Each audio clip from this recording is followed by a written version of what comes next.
Assalamualaikum warahmatullahi wabarakatuh. So ngayon ay medyo tinamaan tayo ng kaunting pagsubok. Pero alhamdulillah ay ito ay biyaya pa rin ng Allah subhanahu wa ta'ala, sapagkat ang mga walang sakit na dumarating sa isang alipin ng Allah, liban na lamang na ito ay kapatawaran sa kanyang alipin. So meron lang tayong ibabahaging kaalaman, kaunting kaalaman at kwento na kung saan patungkol dito sa gamot. Okay? Patungkol sa gamot. Naalala ko bigla yung kwento kay Propeta Moises o si Musa sa Islam, si Moises sa Biblia, na kung saan may isang araw na nagkasakit si Propeta Moises.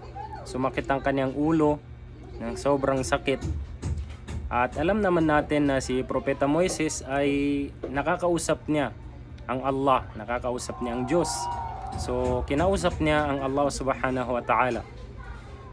So, dahil doon, itinuro sa kanya ng Allah subhanahu wa ta'ala ang gamot sa kanyang sakit.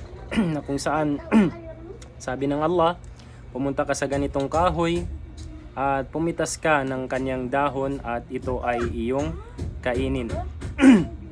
So, pagdating ni Musa sa kahoy na yun, pinuntahan niya, pinitas niya yung sinasabi ng Allah na puno, yung dahon ng puno, pinitas niya at kinain niya hanggang sa siya ay gumaling, alhamdulillah.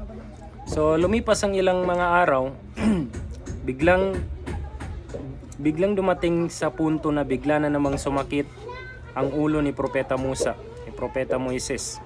Sobrang sakit na hindi niya kayang indahin. So dito, ang ginawa ni Propeta Moises ay muli niyang naisip yung itinuro sa kanya ng Allah subhanahu wa ta'ala na kahoy na siyang magpapagaling sa kanya.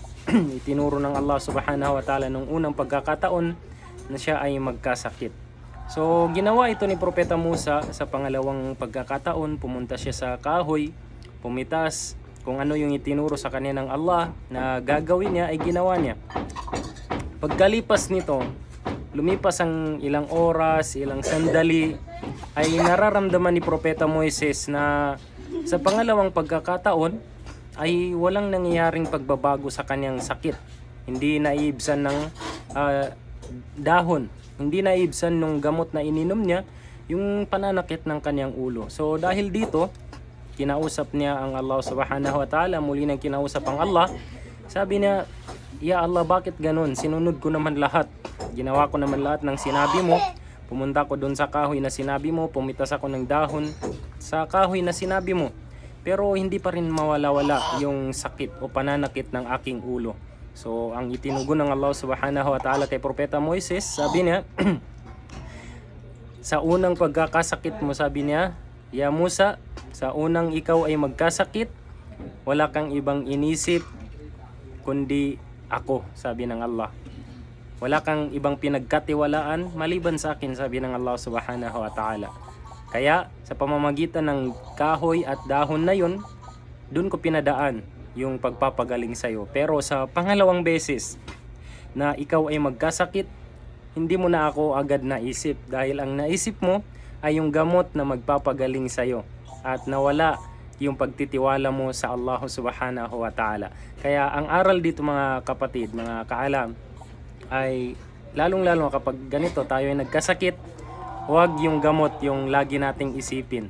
Unang-una, manalangin muna tayo sa Allah subhanahu wa ta'ala, magdua tayo sa Allah subhanahu wa ta'ala, sapagkat katanggap-tanggap ang mga dua ng mga taong nagkakasakit. Alhamdulillah, insyaAllah.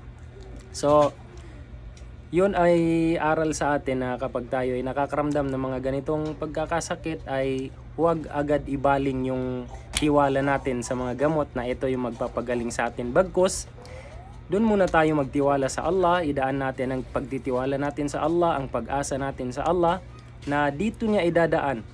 Sa pamamagitan ng Allah, dito niya idadaan ang kagalingan sa gamot na ito, insyaAllah. So, ganun ang tamang mindset ng isang alipin ng Allah kapag siya ay nagkakasakit. Hindi agad sa gamot nakabaling yung kanyang atensyon, bagkus unang-una ay sa Allah subhanahu wa ta'ala. So, sana ay nakakuha kayo ng kaunting kaalaman sa video natin na ito at pakishare na rin para ma-aware din yung iba pa nating kapatiran at maisagawa nila bago sila uminom ng gamot.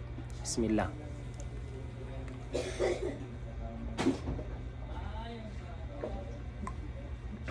Alhamdulillah. So, wag din natin kakaligtaan na magbismillah. Syukran. Wassalamu alaikum warahmatullah.